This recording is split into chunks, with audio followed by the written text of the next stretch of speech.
All right, so today we're jumping into a really strange story.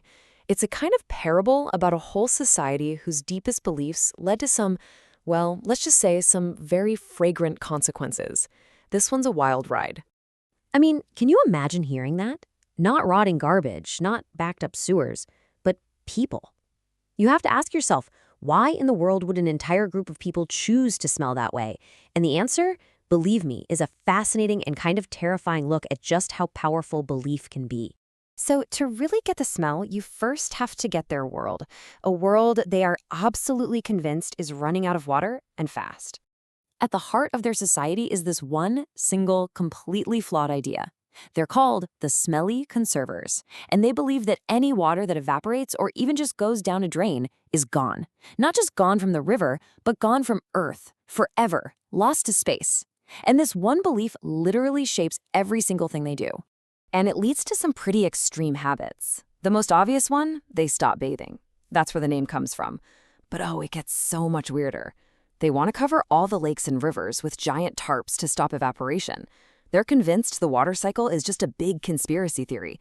And get this, they think that when you drink water and, it becomes pee, that water is now lost to the universe forever. So to hydrate, they only drink stuff like soda and juice, which of course is almost entirely water. The irony is kind of thick, right? And this is where their worldview just completely clashes with basic science. They're certain that evaporated water just drifts off into deep space, gone for good. But we all know it forms clouds and comes back down as rain. For the conservers, though, anyone who brings that up is labeled a cloud conspirator, some kind of dangerous thinker who needs to be silenced. So you're probably wondering, why do they believe this stuff so fiercely? Well, it all boils down to one source, a small, ancient book they think was written by an alien visitor. This book is everything. It's the ultimate truth, and it makes any other kind of evidence totally irrelevant. Now, this whole belief system isn't just about sacrifice and smelling bad, it's also about a promise.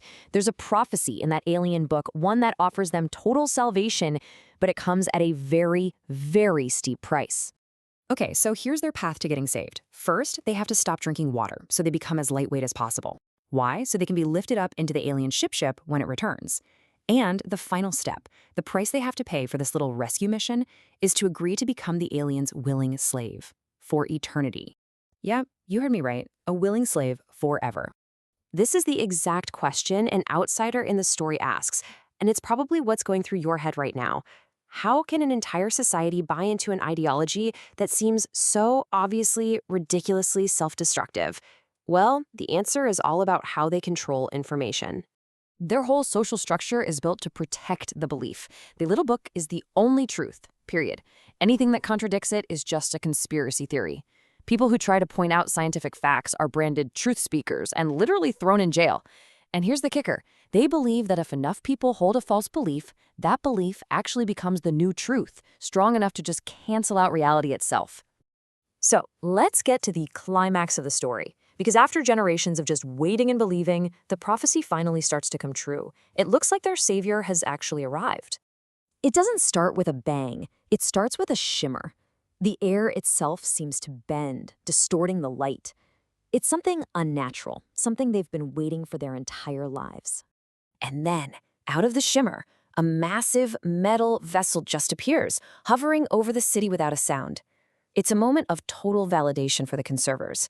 Everything they've sacrificed for is finally here. And then it happens, just like the prophecy said. The lightest of them, the most devoted followers, they just start to float, pulled upwards into the ship in what they believe is the moment of their salvation. But this is where the story takes a hard right turn. What if this rescue mission isn't a rescue at all? What if the being they've been worshiping as a savior is actually a predator who just led them right into a trap?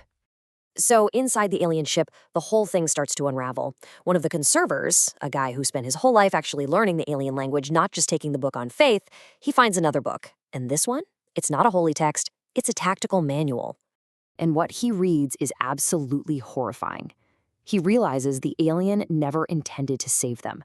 The plan was to ship them to its own desert planet to be raised and harvested like livestock. Their savior wasn't a savior at all. He was a farmer. And they were the crop. But you know what? This horrible, devastating news doesn't crush them.